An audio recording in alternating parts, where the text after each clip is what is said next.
Ya. A ver, a ver, a ver. Vamos a ver las claves. Uno enano, uno enano, dos avión, tres casa,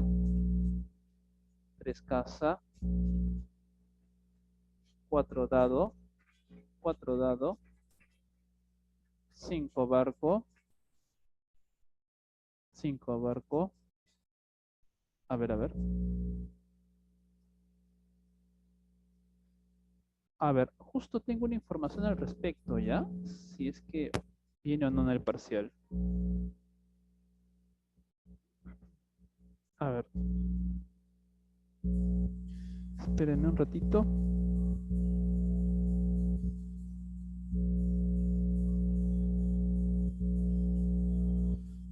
A ver.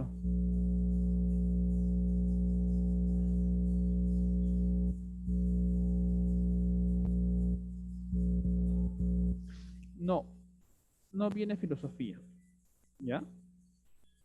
No viene.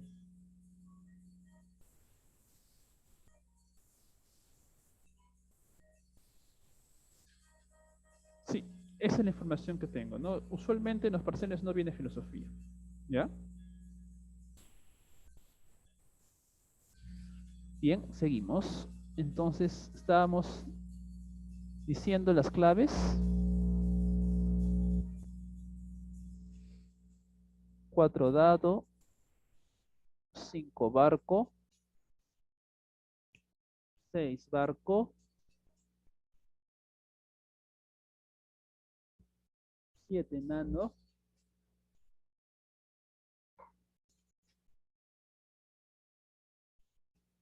ocho avión, a ver.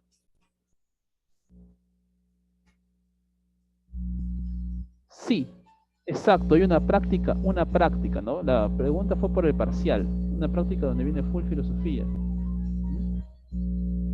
pero para el parcial no viene. Ocho avión,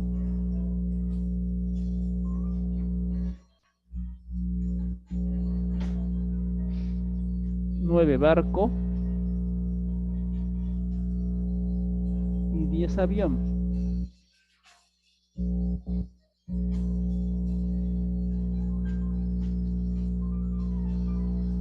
¿Alguna pregunta, chicos, sobre la evaluación? ¿Alguna duda, pregunta, algo para volver a recordar o revisar?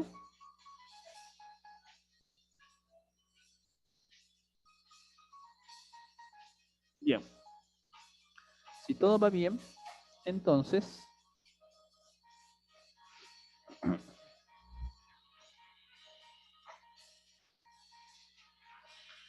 pasemos a la clase.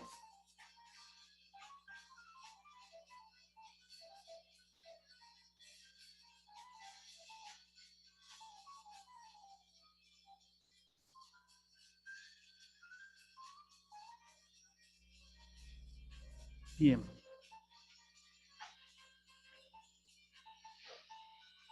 a ver,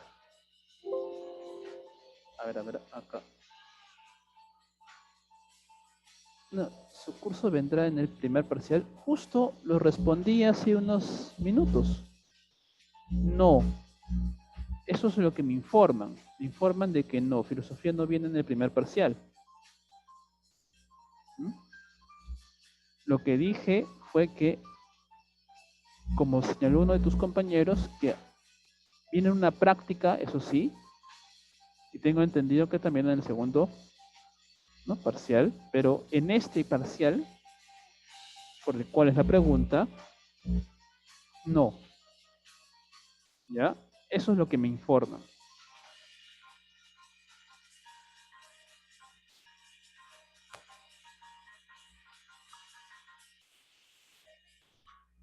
¿Mm? Esa es la información que tengo, chicos.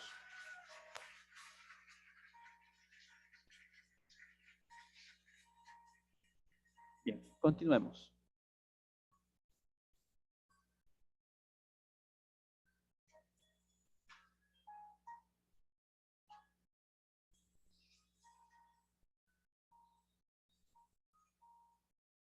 A ver, hoy día toca hablar sobre ilustración. Vamos a hablar sobre Montesquieu, Voltaire y Rousseau. Chicos, si es que bajara la calidad del audio, si es que se escuchara más bajo, si es que sencillamente se escucha entrecortado, me pasan la voz para tratar de solucionarlo, ¿ya? Les voy a agradecer bastante. Bien, entonces les decía que vamos a hablar de la ilustración. Exactamente a qué nos referimos con la ilustración. Bien, tiene que ver con la historia que hemos estado desarrollando hasta el momento, ¿no? Nosotros hemos revisado la clase anterior que con Descartes se iniciaba un intento por renovar la ciencia, darle a la ciencia y al conocimiento en general, ¿no? Una base diferente a la que tenía con eh, Aristóteles, que era Aristóteles precisamente el que había influenciado de manera determinante el avance científico durante toda la antigüedad y la Edad Media. Como sabes, Aristóteles basaba el estudio de la ciencia en la descripción, en la experiencia que permitía la descripción, y luego hacía comparaciones y sacaba conclusiones. La clase pasada te dije de que Descartes, al iniciar su filosofía, quiere romper con esa forma de hacer ciencia porque la considera poco clara, ambigua, y además sus conclusiones no permitían alcanzar conocimientos universales. En cambio, Descartes admiraba en las matemáticas todas esas características y quería que las ciencias en general siguieran de las matemáticas, ¿no? Quería alcanzar conocimientos universales. Bueno, pues los ilustrados tienen algo de eso, quieren alcanzar conocimientos universales basados en la razón. Al igual que Descartes, y también piensan que la razón tiene pues un modo de proceder matemático. Sin embargo, debemos recordar que solamente los racionalistas inauguran la modernidad. También están los empiristas.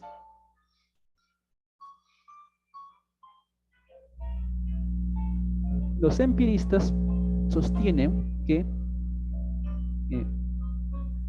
la experiencia debe ser revisada para ver si puede darnos el conocimiento que dice Aristóteles nos da, ¿no? Los empiristas quieren retomar la experiencia, pero quieren distanciarse de Aristóteles, ¿no? Aristóteles estaba confiado en que la ciencia se podía construir sobre la experiencia. Los empiristas ya no están tan seguros de eso. Por eso quieren revisar, ¿no?, lo que la experiencia puede ofrecernos como conocimiento. Bueno, eso también lo recogen los ilustrados. Los ilustrados quieren hacer lo mismo. También quieren revisar, quieren ver cuál es el alcance de la experiencia, pero también quieren alcanzar conocimientos universales. Lo que caracteriza a los ilustrados, además de estas comparaciones, ¿no?, y estas semejanzas con los filósofos de la modernidad temprana, de la modernidad inicial, es que ellos no solamente quieren renovar la ciencia, quieren renovar todo conocimiento e incluso las actividades, la forma de vivir, el orden de la sociedad. Quieren darle nuevas bases, nuevos fundamentos. Muy bien. Cuando estamos hablando de renovar el orden de la sociedad, estamos hablando de nuevos fundamentos, no solamente para el conocimiento, sino también nuevos fundamentos para la ley que debe regir la vida humana, la vida en común, la vida social. ¿Y de dónde podrían provenir estos nuevos fundamentos? Bueno, esta es otra característica que también distingue a la ilustración. Para los ilustrados, este fundamento solo puede provenir de la razón misma, del sujeto mismo. Él mismo tiene que darse así los nuevos fundamentos del conocimiento. Ya lo hizo Descartes. Tiene que investigar cuáles son los alcances que sus facultades puede tener en el conocimiento, pero también en la moral y en la política. Es decir, generar todo un nuevo orden, pero desde la base, desde el fundamento que es la razón humana. Ahora, seguro preguntarás, ¿y esto qué tiene de extraordinario? ¿Que acaso los otros no hicieron eso? No, los otros no hacían eso. Es decir, si te pones a revisar lo que decía Aristóteles, lo que decía Platón, y sobre todo lo que decían los filósofos medievales, ¿sí? Vas a darte cuenta que el orden, el fundamento de la realidad, y por lo tanto las leyes que regulan la realidad, no se basaban en la razón humana, sino se basaban, digámoslo así, en la razón divina, o en la razón, o en la racionalidad, ¿no? O en la fuente de un poder externo al ser humano. Puede ser el ser, el mundo de las ideas. La razón, más bien, estaba sometida a las leyes que provenían de esta fuente externa al ser humano. Muy bien, esa etapa se conoce como el antiguo régimen. Entonces, el antiguo régimen, para los ilustrados, es toda esta etapa en donde el orden, es decir, el conjunto de leyes que regulan, reglamentan lo que sucede en la ciencia y en la vida humana, en la vida social, nacen de un poder externo al ser humano, de Dios, el ser o el mundo de las ideas. Eso caracteriza al antiguo régimen. Muy bien. La renovación del pensamiento, de la ciencia, de la vida política y social en la ilustración precisamente quiere cambiar eso. Quiere hacer que el fundamento de todo esto que te he mencionado nazca del propio sujeto. El sujeto se da a sí mismo las leyes para conocer, para vivir. En eso consiste la transformación de la ilustración. ¿Correcto? Muy bien. Si no hay preguntas, si no hay dudas, avanzamos.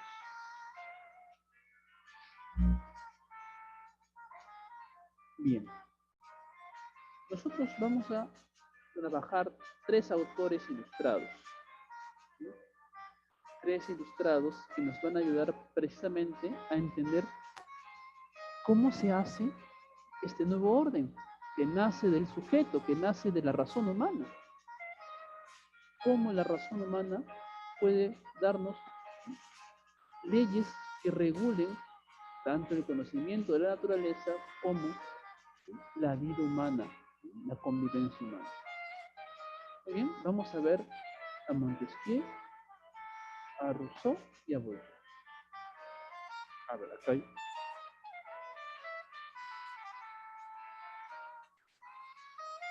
El capitalismo inglés. Yo diría que más que cuestionar fue una de las influencias para que se diera el capitalismo inglés, porque uno de los referentes de la ilustración va a ser Hume. ¿Y por qué te digo que va a ser Hume? Porque Hume va a ser, no sé si profesor, pero sí muy amigo de Adam Smith. Por ejemplo, Adam Smith, el galardonado economista considerado un padre de la economía capitalista, es considerado un ilustrado. Entonces, la ilustración va a tener ese tipo de ejemplos, ¿no? Ese tipo de casos en donde un pensador influye directamente en la aparición del capitalismo moderno, pero también va a tener ejemplos como Rousseau, por ejemplo. Rousseau va a ser muy crítico de las diferencias sociales precisamente promovidas por la, el desarrollo tecnológico. Así que en la ilustración también no todos piensan igual, ¿ah? Por si acaso. Estamos dando una visión panorámica general. Van a ver que precisamente quizás los que más se parezcan en este trío de personajes, en esta terna que tenemos para explicar hoy día, sea Voltaire con Montesquieu. Y eso, porque no chocan directamente. En cambio, los que sí chocan directamente van a ser Rousseau y Voltaire. Pero vamos a ver en qué chocan. Y en qué podría uno decir que están de acuerdo. ¿Se escucha la música de fondo? Ah, ya, debe ser. Ya, un ratito, voy a solucionar ese punto. Gracias. Ya. Ya no se escucha nada, ¿no? Muy bien. Ya no, ya, muy bien. Gracias, Lisbeth, por avisar. Entonces, les decía que estaban pues los ilustrados, digamos, parecidos en algunos puntos, pero diferenciados en otros. Y eso es a lo que nos dirigimos.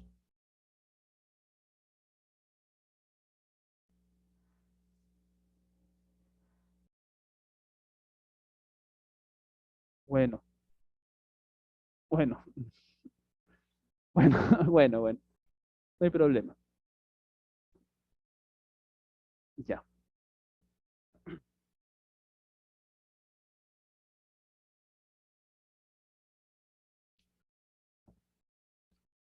Montesquieu. A ver, ¿quién es Montesquieu? Montesquieu es un noble francés, ¿m? Que se llama Charles-Louis de Secondat, ¿m? Y él considera que la base de la sociedad son las leyes. Y por lo tanto, él se pregunta, ¿cómo debería ser una sociedad que se regula únicamente por leyes nacidas de la razón humana, nacidas del ser humano? Esto se va a expresar, se va a exponer en su conocida obra, El espíritu de las leyes. Mira, para Montesquieu,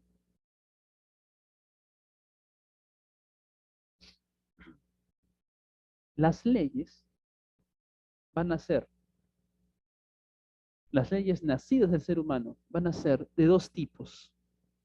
Leyes que nacen de la condición universal de la razón y leyes que nacen de la condición particular que le toca vivir a cada pueblo. Las leyes que nacen de la condición particular, o mejor dicho, de la condición universal del ser humano, van a ser las llamadas leyes naturales. ¿A qué me refiero con la condición universal del ser humano? Me refiero a la condición de racional. Todo ser humano es un ser racional, ¿correcto? Todo ser humano posee razón. Por eso dice Montesquieu que las leyes que nacen de la razón, cuyo origen exclusivo es la razón, ¿correcto? Van a ser leyes a la cual todos los seres humanos van a poderse someter. ¿Y por qué? Porque todos van a estar de acuerdo con esas leyes, porque todos van a llegar a la misma conclusión, porque su origen es la razón, una condición que todo ser humano posee. Todos somos seres racionales. Por eso estas leyes son universales. Ahora bien, ¿cuáles van a ser las leyes más bien que nacen de la condición particular de cada ser humano? Bueno, son leyes que nacen de la experiencia de la comunidad. No todas las comunidades tienen la misma experiencia, ya sea porque su geografía es diferente, porque su clima es diferente, o porque su historia es diferente, sus costumbres, su religión, su moral. Entonces, las leyes que dependen de las particularidades de la experiencia geográfica, climática o histórica de las sociedades, esas leyes van a ser particulares, o también las llamadas leyes positivas. ¿Mm? Estas leyes organizan la vida humana. Estas leyes nacen de la experiencia humana o nacen de la razón humana, pero en cualquiera de los dos casos, su fuente es el ser humano.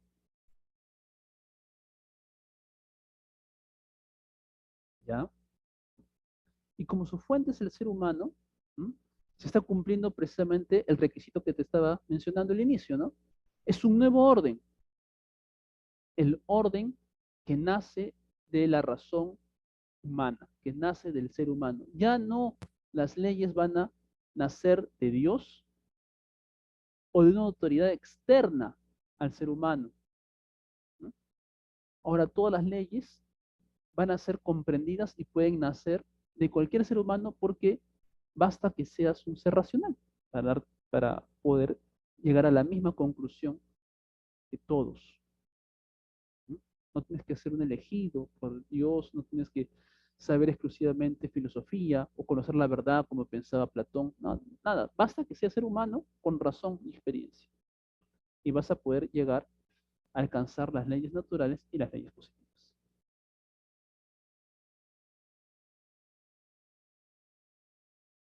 Ahora, ¿cuáles son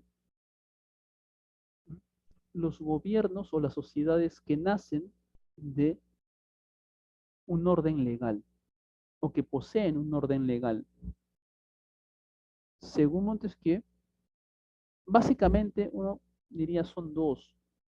Vamos a ver que el tercero es una forma de gobierno un poco rara, pero básicamente son dos. Me explico. Mira, ya te dije de que las leyes para Montesquieu deben nacer del ser humano, ¿no? Ya sea de su razón o de su experiencia, pero deben salir del ser humano. Muy bien. Esas leyes que nacen del ser humano y como te dije, pueden ser comprendidas por cualquiera, porque basta que uno sea ser humano para entender las leyes naturales, ya que nacen de la razón. ¿Sí? Si nacen con la condición o con la base de seres humanos libres e iguales, si nacen de seres humanos que se dan a sí mismos leyes para gobernar su sociedad, entonces estamos ante un gobierno republicano, un gobierno de ciudadanos, ¿correcto? Un gobierno que se va a caracterizar precisamente porque el ser humano da la ley, asume la ley y la cumple. Ese ser humano va a ser virtuoso. Muy bien. Ahora, va a haber otra forma de gobierno en la cual la ley no nace de todos. Y no nace de todos porque se privilegia un fundamento que no es la razón. Puede ser Dios, puede ser la verdad, puede ser el ser. ¿Mm? En cualquiera de esos casos, la ley ya no está al alcance de todos. Estará al alcance de un grupo. Ese grupo privilegiado es el grupo que compone la nobleza del gobierno, la aristocracia o sencillamente el monarca. El monarca legisla y sabe que su posición de legislador, es decir, del que da las leyes, se debe precisamente a que no es igual al resto, a que él tiene el acceso a la fuente de la ley y el resto no. Por lo tanto, debe ser consciente, ¿m?, de que no todos son iguales. Y por lo tanto, la ley no puede ser igual para todos. Habrá leyes para los clérigos, leyes para los artesanos, leyes para los campesinos, leyes para los nobles.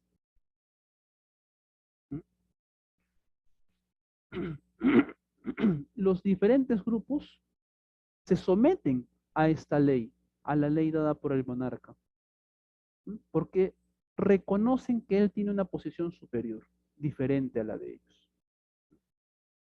Pero saben a la vez que la ley que da el monarca es una ley que los beneficia y que reconoce que también ellos son diferentes al resto. Los sacerdotes saben de que la ley de los sacerdotes los cuida como sacerdotes y los diferencia del resto. Igual pasa con los nobles, con los artesanos y los campesinos. El que asume la ley del monarca y la cumple es un hombre honorable. Muy bien. Les decía que había una tercera forma que no necesariamente es una forma de gobierno. Es una tercera forma que lamentablemente, para Montesquieu, se debería caracterizar más como la carencia de orden legal, la carencia del imperio de la ley. ¿Por qué? Porque en este caso, la obediencia surge no por respeto a la ley, no, surge por el miedo a la venganza del poder, el poder encarnado en el tirano. En las tiranías, dice Montesquieu, no es la ley la que gobierna a los seres humanos. La ley se ha convertido en el instrumento para cumplir la voluntad del tirano. El tirano puede pedir muchas cosas y estas cosas las traduce en leyes y por lo tanto obliga así a sus súbditos. La gente eh, no cumple porque respeta al tirano ni tampoco porque quiera cumplir la ley, cumple porque básicamente la ley viene acompañada con la amenaza de muerte. Y bueno, en estas condiciones, básicamente, el orden se basa en la muerte, en el temor, y en el cumplimiento del deseo del tirano. ¿Correcto? Para Montesquieu, la peor forma de vivir es precisamente la tiranía. No se puede vivir en tiranía, no se puede vivir constantemente bajo el temor de perder la vida y como esclavo de la voluntad de otro. No, para nada. Es por eso que Montesquieu lo que nos dice es, bueno, a ver, ¿qué me dicen aquí? Bueno, hasta donde tengo entendido, él prefería el republicanismo antes que la monarquía. Porque precisamente eh, Montesquieu trataba de dar respuesta a la pregunta, ¿y cómo sería un orden legal nacido del ser humano, considerado libre e igual? Y como te has dado cuenta, eso solamente encaja en la república, no en la monarquía. Pero les estaba diciendo, ¿no? Entonces, ¿cómo salimos, cómo escapamos de la amenaza de caer en manos de un tirano? Bueno, entonces, ¿quién nos dice? La manera de evitar la tiranía es evitar la concentración del poder. El tirano se vuelve tirano porque no solamente gobierna, también legisla y además castiga. Hay que quitarle poder al tirano, hay que limitar su poder. Por eso, Montesquieu propone que la legislación ya no esté en manos del gobernante y que la facultad de castigar tampoco esté en manos del gobernante. Legislar se va a convertir en un poder diferente, el poder legislativo, y castigar le va a corresponder a otro poder, el poder judicial. El gobernante se va a dedicar únicamente a precisamente gobernar. Ahora bien, ¿cómo así estos tres poderes evitan la formación de tiranías? Bueno, los tres poderes se fiscalizan mutuamente, se observan y también se limitan. Hay como un contrapeso, un equilibrio, ¿no?, entre los tres poderes. Eso evita precisamente la concentración y de esta manera se evita la formación de tiranos.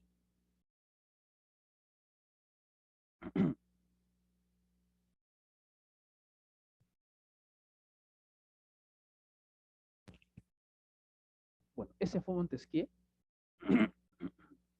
Ahora veamos qué nos dice François-Marie Hugo, también conocido como Voltaire.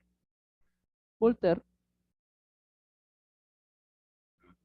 él expresa muy bien la ilustración cuando nos dice, ¿m?, que el ser humano debería, ¿m?, construir un mundo, un orden, tanto social como científico, basado exclusivamente en la razón.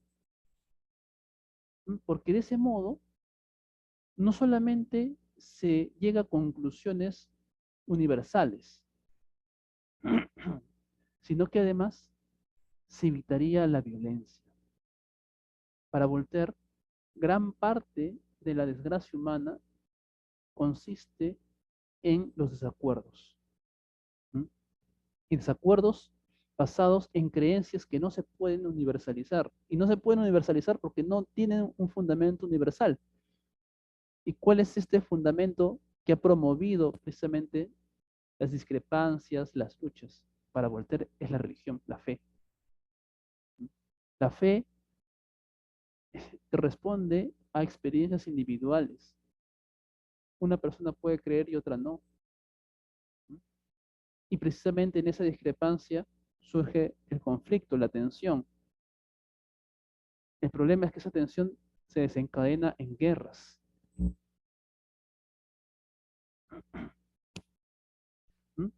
Ahora, Voltaire sabe que el ser humano piensa en Dios. Entonces, Voltaire no quiere marginar a Dios, no quiere desechar a Dios de su filosofía. Pero va a ser algo que es interesante. Él dice, ¿y cómo un ser humano racional, basado exclusivamente en su razón, podría creer en Dios? Bueno, para los que pensaron que los seres racionales no pueden creer en Dios, excepto que tengan fe, se equivocan, dice Voltaire. Porque se puede llegar a Dios, ¿m?, exclusivamente desde la razón. No se necesita la fe. ¿Y cómo se llega a Dios exclusivamente la razón? Es que haces de Dios una hipótesis, ya no el objeto de tus eh, creencias religiosas. ¿A qué me refiero? A ver, Voltaire está pensando en un Dios racional. ¿Y cómo funciona la razón? La razón funciona de acuerdo a leyes universales. ¿Mm? ¿Cuál es la ley universal que los ilustrados conocen y admiran? La ley de causa-efecto. Todo tiene una causa y esta produce efectos. Muy bien. Los científicos han demostrado que el universo funciona precisamente por una cadena de causas y efectos. Una cadena de causas y efectos. Sin embargo, saben los mismos científicos que esta cadena de causas y efectos no se puede dar al infinito. Debe haber un principio. Muy bien. Esa hipótesis del principio que daría inicio a la cadena de causas y efectos que hacen funcionar la naturaleza, esa hipótesis es Dios. Ahí está el Dios racional. Entonces el Dios racional funciona como la causa, ¿m?, de todo lo existente, pero es una causa, ¿m?, que está ahí, que no se prueba, pero que se supone que existe. No se puede probar su existencia, pero se supone que existe. ¿Por qué? Porque es útil para que funcione nuestra teoría. Ahora bien, este Dios racional pierde todos los atributos del Dios religioso. No hace milagros, no interviene, no se revela, no nos habla a través del Espíritu Santo, nada de eso. El Dios racional tan solamente funciona como la causa de todo lo que existe, de la cadena de causas y efectos, y después desaparece. Por eso toma la imagen del relojero. El relojero es el inventor del reloj, el que pone los engranajes, el que calcula que el ritmo, el movimiento de los engranajes esté encuadrado, que sea una maquinaria de movimiento perfecto, el reloj. Una vez que le da cuerda, se retira, porque la maquinaria funciona sola. Bueno, así, exactamente así funciona el Dios racional. ¿Ya? Muy bien.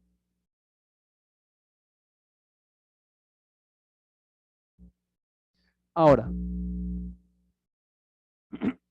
no sé, chicos, si hasta aquí tienen alguna pregunta, alguna duda.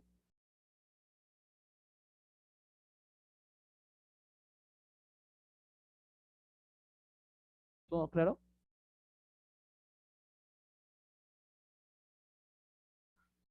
Muy bien. Si todo está claro, si se escucha bien, sí, por supuesto. Hay una diferencia entre fe y razón.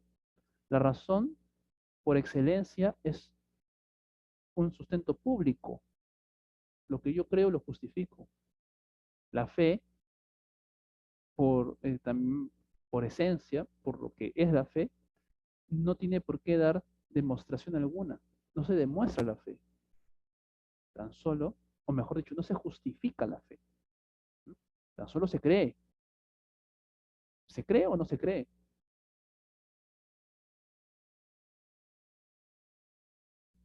Muy bien. Avancemos entonces.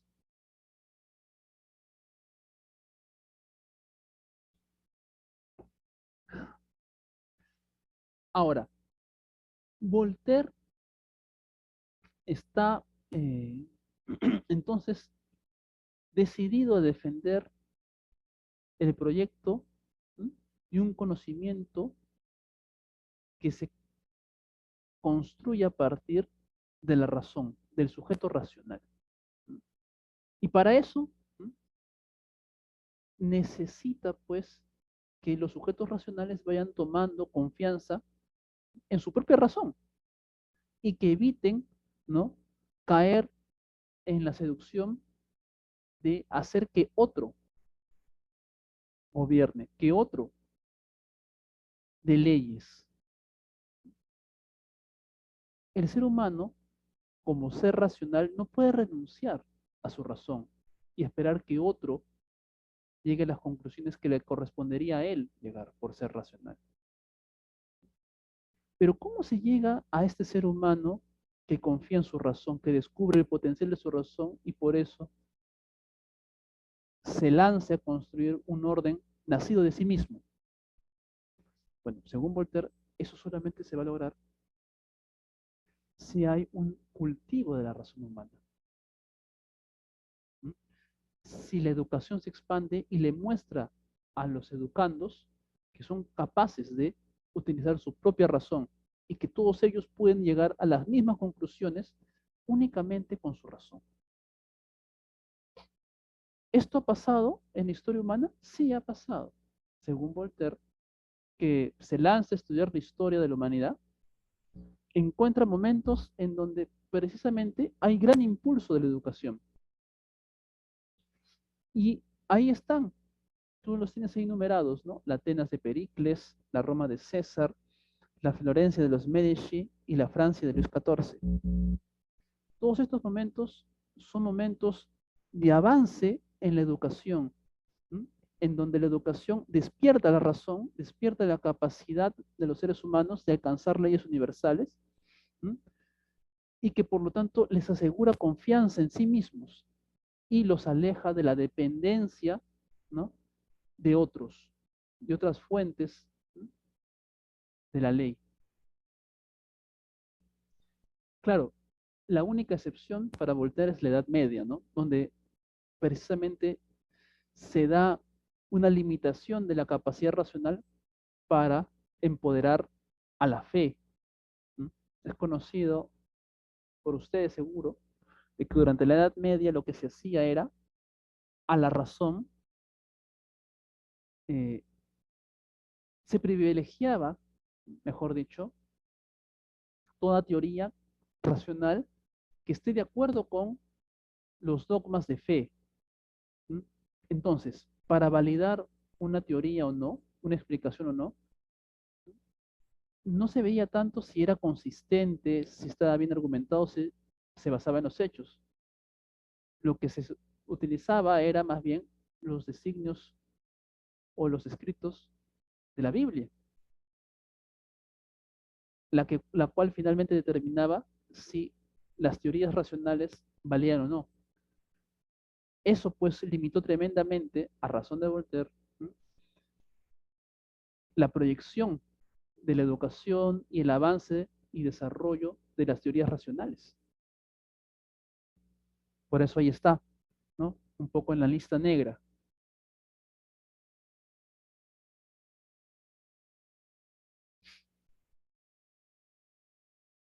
Ahora, todo lo que nos dice Voltaire se aplica únicamente al conocimiento. No, dice Voltaire. Por supuesto que no.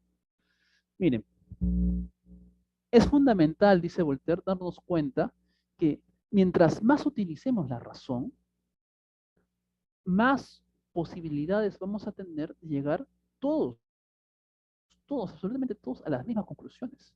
Porque la razón es universal, tiene los mismos mecanismos, los mismos procedimientos y por lo tanto las mismas premisas y las mismas conclusiones.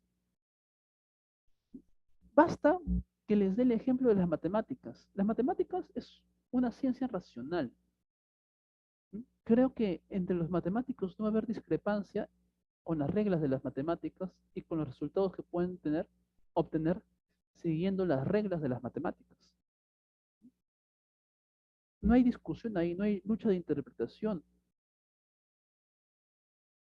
Por eso, dice Voltaire, imagínense cómo sería una sociedad que tenga leyes nacidas de la razón.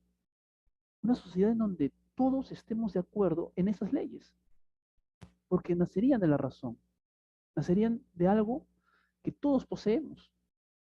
Se podría construir una sociedad universal de seres humanos, gobernados desde la razón humana universal. Así acabaría de cosa las discrepancias, dice Voltaire. Discrepancias sobre todo nacidas del intento de dar leyes más bien desde lo particular de la fe. ¿En qué consiste lo particular de la fe? Bueno, en creer o no creer. Lo que está buscando entonces Voltaire es que el orden social tenga leyes racionales para que así podamos convivir con otros que a pesar de que pueden ser diferentes en su fe, en sus costumbres, en su experiencia, son iguales por la razón. De esa manera se logra la tolerancia, dice Voltaire. ¿Mm? No sé si tienen preguntas, chicos, en este momento. Dudas, preguntas, ¿todo claro?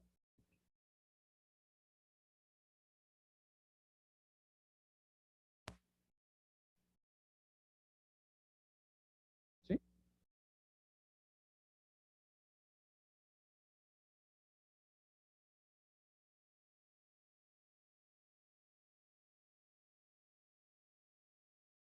Bien. A ver, acá hay una intervención. ¿Todo claro? Ya, muy bien. Gracias, Lisbeth. Avanzamos.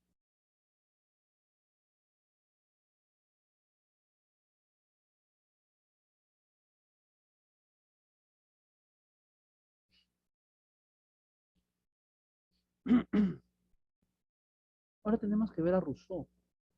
Rousseau es, una figura bastante controversial para los ilustrados. Participa de la redacción de la enciclopedia, la famosa enciclopedia, ¿no?, que publicaron D'Alembert, ¿no?, y Diderot. ¿Se acuerdan, no? La enciclopedia de las ciencias y artes y técnicas del ser humano. Esos tomos de la enciclopedia, que tenían un artículo para cada actividad humana. Uno de esos artículos lo escribió Rousseau, amigo de Diderot. Sin embargo, Rousseau ve con malos ojos a los ilustrados. ¿Y por qué? Porque Rousseau no está de acuerdo en el desarrollo, en que el desarrollo de la razón, la educación racional, ¿no?, y las bases racionales de la sociedad sean lo que más le conviene al ser humano. Al contrario, él va a ser autor de un famoso ensayo en el que acusa a la educación orientada a forjar, a alimentar y a desarrollar la razón, la acusa de ser la causante de los males de su sociedad. Rousseau, además, es el filósofo del sentimiento más que de la razón. Así se le conoce. Rousseau es el filósofo del sentimiento. ¿Qué cosa quiere decir el filósofo del sentimiento? Él considera que lo valioso del ser humano, más que la razón, es el sentimiento. ¿Y cuáles sentimientos? Bueno, los sentimientos más básicos, dice, según Rousseau. Los sentimientos que comparte precisamente con los animales, con aquellos que la razón desprecia. ¿Qué sentimientos comparte el ser humano con los animales? Dos: el amor de sí y la compasión. Según Rousseau, los animales, todos los animales, y eso incluye al ser humano, ¿no?, quieren vivir, no se suicidan, no se agreden, no se autolastiman, no se lastiman a sí mismos. Todo ser humano, como todo animal, quiere vivir, tiene amor de sí, amor de su propia vida. Y por otro lado, no solamente rechazan la agresión contra sí mismos, también rechazan la agresión contra un prójimo, contra un semejante. Entonces, según Rousseau, ningún animal se autolesiona, se suicida, ni tampoco pretende agredir a otro, a menos que sea exclusivamente necesario. Entonces, el suicidio o la perversidad o el sadismo están excluidos, ¿no?, de las acciones de los animales, del comportamiento animal. Muy bien, pero acá viene pues un problema. ¿Y qué pasó con el ser humano? ¿Por qué el ser humano terminó cometiendo suicidio y llegó a convertirse en alguien cruel? ¿Qué pasó? Ah, ahí viene precisamente el papel de la técnica y de la ciencia. Según Rousseau, la ciencia ha envilecido, el uso de la razón ha envilecido, ha viciado estos dos sentimientos, sobre todo el sentimiento de amor de sí. ¿Por qué? Según Rousseau, el avance de la ciencia con la tecnología lo que ha traído consigo es la envidia. ¿Y por qué ha traído la envidia? Porque ha generado una serie de objetos, de privilegios, de diferencias sociales. El desarrollo de la ciencia y la técnica, al generar diferencias sociales, hacer que unos tengan más que otros, hacer que unos sean más valorados que otros porque saben más, porque tienen más, ¿no?, genera envidia en sus prójimos, en sus semejantes. ya sea porque quiere lo que el otro tiene o porque quiere más de lo que tiene. Y entonces el amor de sí, que era el amor a la propia vida, se envicia, se envilece, dice Rousseau, y se convierte en el amor propio. El ser humano ahora ya no es aquel que se conduce para salvarse a sí mismo, sino es aquel que se conduce por la envidia, por el amor propio. Y por el amor propio es capaz de suicidarse, como también de hacer daño a los demás. Y eso pues envilece a toda la sociedad.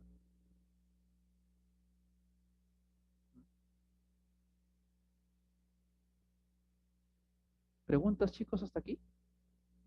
¿Todo claro?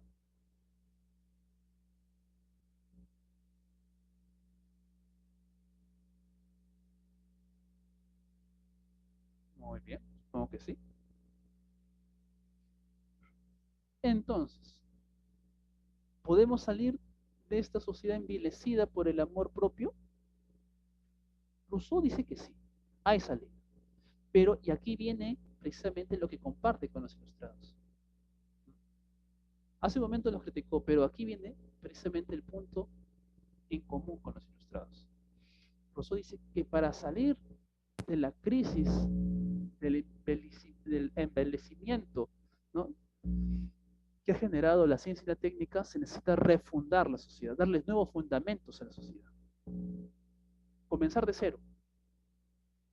Una nueva sociedad.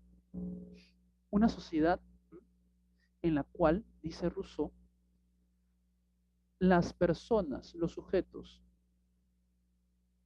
tomados como libres e iguales, pongan en la mesa de conversación sus intereses particulares. Y se den cuenta que sus intereses particulares no los van a llevar a ningún lado, sino que tienen la necesidad de encontrar lo común a todos ellos. Cuando encuentren lo común a todos ellos, según Rousseau, ya no va a haber una voluntad individual, sino va a haber una voluntad general, una voluntad que ya no le pertenece a un individuo, sino es la voluntad que nace de la comunidad. Esa voluntad general va a plantear ya no el bien del individuo, el bien individual, sino el bien común, que finalmente se va a expresar en la ley. Esa nueva realidad política, dice Rousseau, esa es la sociedad que va a regenerar a la sociedad envilecida del amor propio. Pero Rousseau no es tonto, sabe que eso, si se quiere mantener en el tiempo, requiere de compromiso. ¿Cómo comprometemos a los ciudadanos en la voluntad general, ¿m?, y en el respeto y defensa de la ley como bien común, ¿no? Sabiendo pues que siempre está el peligro de la envidia, otra vez, del amor propio. Muy bien. Y aquí Rousseau dice, y esto es otro punto que lo une a los ilustrados, ¿no? El papel que le da la educación. Rousseau dice, labor de la educación de rescatar los sentimientos naturales del ser humano. ¿A qué se refiere? Sentimientos naturales. A los que te dije al inicio, al amor de sí y a la compasión. Según Rousseau, los primeros años del educando, del niño, deben ser años orientados a cultivar esos dos sentimientos. A amar la vida, amar su propia vida y a que repela todo tipo de agresión a un semejante. Pero a pesar de eso, Rousseau se da cuenta de que no basta únicamente con cultivar estos dos sentimientos naturales.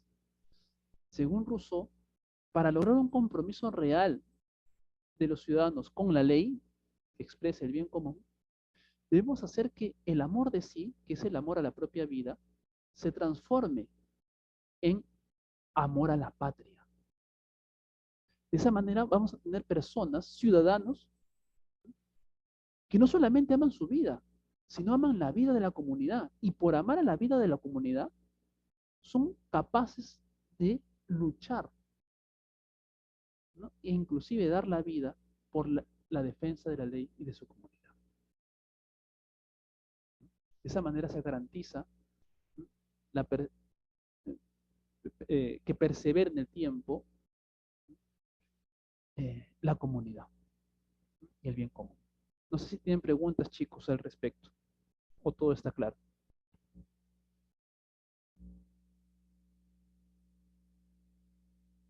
¿Todo claro?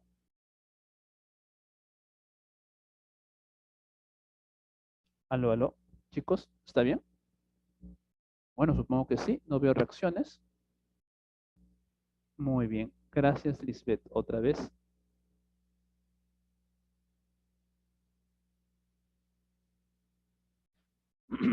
Odia a la propiedad privada no por no en sí misma, sino por conocer el origen de la propiedad privada. A ver, ¿a qué me refiero?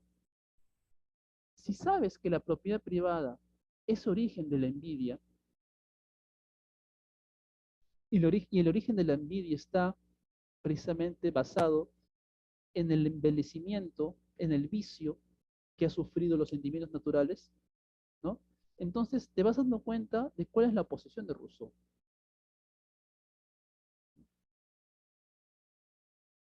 Por eso. Bien, chicos, chicas, gracias. Voy a dejar de grabar